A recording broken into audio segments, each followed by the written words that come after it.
সূর্য ডুবছে, লাল রক্ত গাল বেয়ে নামছে। আমি বন্দী। লোহার ফটকটা নিজে থেকেই বন্ধ হলো, নিজে থেকেই বন্ধ হলো।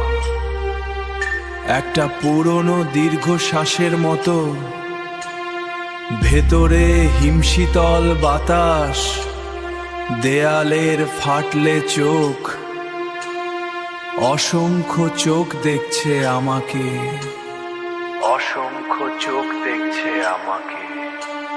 ছায়াগুলো সরে যাচ্ছে না কেন? ওরা কথা বলছে ফিসফিস করে। অশরীরী অস্তিত্ব এই বালির প্রতিটা ধূলিকণায়, এই বালির প্রতিটা ধূলিকণায়। আমি একা নই,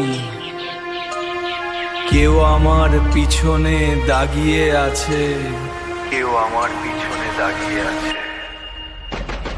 পাথরগুলো নড়ছে, ছাদের কড়ি বর্গা থেকে ঝুলন্ত অন্ধকার। আমার নিঃশ্বাস বাড়ি হয়ে আসছে, ওরা আসছে। নিস্তব্ধতার রূপ ধরে আসছে।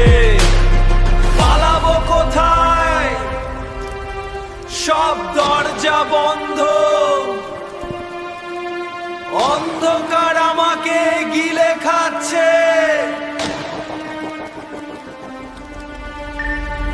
আমার শরীর এখন এই প্রাসাদেরই অংশ, আর আলো আসবে না, শুধু ঠান্ডা আর এই ফিসফিসানি।